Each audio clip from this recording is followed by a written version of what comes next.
Etxepare Euskal Institutuak kanpoan dituen, nazioartean dituen katedrak izango ditugu gaur hizpide. Eta gurekin ditugu, nirekin batera gero hitz egiten joango direnak, banan aurkeztuko dizkizuet. Asier Vallejo, Eusko Jaurlaritzako kanpoan den Euskal Komunitatearentzako zuzendaria, Jose Javier Pardo, Deustuko Unibertsitateko irakasleentzako izaera eta misioko rektoreordea, Jose Antonio Rodríguez Ram, Deustuko Unibertsitateko Gizarte eta Giza Zientzietako Fakultateko dekanoa, eta Pedro Oyarzabal, Deustuko Unibertsitateko ikerlaria. Orain arte genituen 4 katedra, bai, dakizuen bezala, Estatu Batuetan, New Yorken eta Chicagoan, Alemanian Frankfurten eta Erresuma Batuan Liverpoolen, eta gaur 5. bat aurkeztuko dugu. Eta da John Bilbao katedra Renoko Center for Basque Studies departamentuan. Orduan, hasiko naiz igual denboran edo kronologian lehenengo sortu zen katedrarekin, Koldo Mitxelena katedrarekin, Chicagoko Unibertsitatean. Katedra honen helburua da Euskal ikasketetan ikerketa sustatzea, erreferentziazko guneetan, eta aurtengo gonbidatua Miren Azkarate Andrea izango da, eta hizkuntza politikak eta hizkuntza plangintzak adierazi edo aztertuko dituen ikastaroa emango du. Hurrengo katedra sortu genuena pixka bat 2012an, Eduardo Chillida katedra da, Goethe Unibertsitatean, Alemanian, eta bertan aurten egongo den gonbidatua Jonathan Wood izango da. Henry Moore Institutuko proiektu koordinatzailea eta Leeds Unibertsitateko irakaslea. Eskultura garaikidea, lekuak eta espazioak izango ditu hizpide, eta urtero bezala katedra honetan master mailan emango ditu eskolak, 2 mintegi antolatuko ditu eta hitzaldi zabal bat. Urrian berriro Nova Yorkera joango gara, aurrera iragarriko duguan zer programa landuko dugun, baina antxe daukagu Bernardo Atxaga katedra sortu genuen lehenengoa City University of New Yorken. Aurten, urriaren 6-tik 10-era emango ditugu eskolak, Iñaki Aldekoa izango da irakasle gonbidatua, neu laguntzaile lanetan arituko naiz, eta emango duen ikastaro izango da de la desmemoria al pasado omnipresente en la narrativa vasca actual. Memoriak eta iraganak, gure literaturan izan duen garrantzia izango du hizpide, eta batez ere 70ko hamarkadan modernitatea, arte, musika, zine eta literaturan nola garatu da ordutik hona pixka bat hainbat egileren lana aztertuz. Manuel Irujo katedra sortu genduen iaz, Euskal Exilio eta Politikari buruzko katedra bat izango dana Liverpooleko Unibertsitatean.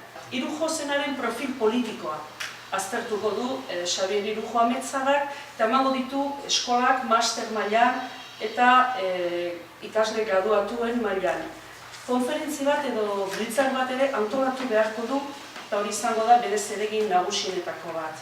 Pentsatzen dut aurkezpenik ere ez duela behar John Bilbao Euskal bibliografian, abertzale sutsua, eta besteak beste Center for Basque Studies, University of Nevada, Reno, antxeen dagoen liburutegi erreferentziazkoaren sortzaileetakoa dugu.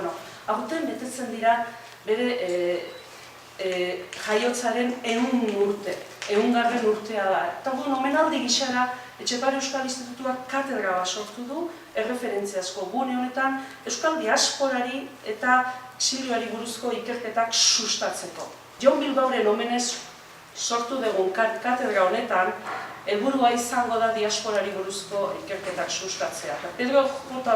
Pedro Oyarzabalek diseinatu duen proiektu bat izango da babestuko dugun lehenengoa. Esan behar dudana da, proiektu hau babesteko 5 erakunde implikatu garela.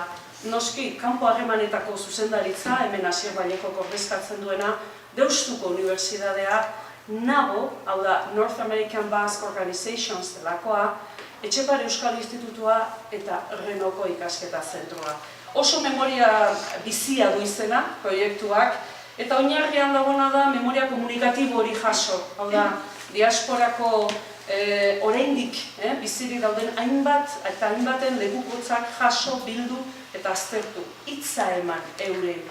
Eta onartu, behingoz, diaspora Euskal Identitate kolektiboaren zati importantea dela, eta gure nazio eraikuntzan rol funtsezkoa duela. Printzipioz, kokapena, testuinguru eta ikusteko, kokatzen da, nolabait, orain indarrean jarriko dugun ekimen hau, guk Uraztandi proiektua deitu diogun ekimen batetan.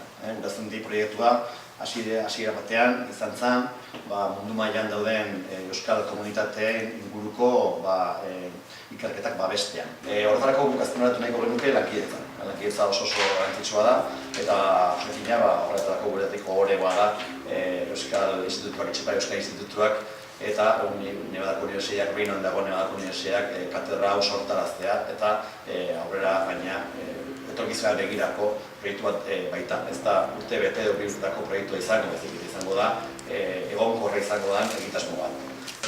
Poza, arrazoi ezberdinagatik, lau arrazoi aipatuko ditut. Lehenik eta behin aipatu den arrazoi bada, gaur aurkezten dugun ekimen hau elkarlanaren fruitua dela. Marikos aipatu dizkigu bost eragileen arteko elkarlanaren emaitza emankorra dugu gaurkoa. Herri txiki bat gara, gure balio erantsia ez dago, ez tamainan, ez indarrean eta ez boterean. Gure balio erantzia balioetan dago, eta elkarlana dugu garatu behar dugun balio horretako. Gure aldetik, Deustuko Unibertsitatearen aldetik, beti izango gara prest lankidetzen. Investigación significa generación de nuevo conocimiento, pero diría que la investigación solo alcanza su verdadero sentido, su verdadera función social, cuando se transfiere, cuando se comparte, cuando se socializa. En definitiva, cuando contribuye al desarrollo social y comunitario. Es muy necesario subrayar el hecho de que diferentes entidades de diferentes ámbitos de la vida social vasca, de aquí y desde allí, la difusión vasca, del euskera, del ámbito público, tanto del comunitario, como puede ser una federación, o de objeto social de transferencia del conocimiento a la sociedad, se hayan unido para sacar adelante un proyecto urgente. Hablamos de lo significante que es para nuestra historia la recogida de estos testimonios orales. Si entendemos que nuestra sociedad es una sociedad abierta al mundo, no podemos olvidarnos de nuestros conciudadanos extraterritoriales. A su vez, me gustaría destacar un elemento intrínseco en el proyecto, que voy a resumir muy brevemente a continuación. Este elemento intrínseco al propio proyecto es el hecho del empoderamiento de las propias comunidades vascas que así quieran participar, tanto de Estados Unidos como de Canadá, y que se convierten en los verdaderos artífices del desarrollo del proyecto de investigación que dirigiré.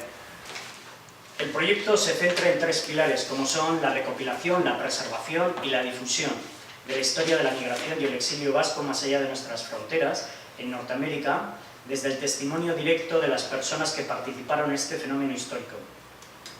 Se trata, en definitiva, de incluir las páginas sueltas de la historia vasca que se han escrito fuera de las fronteras del país, desde la propia voz de sus protagonistas.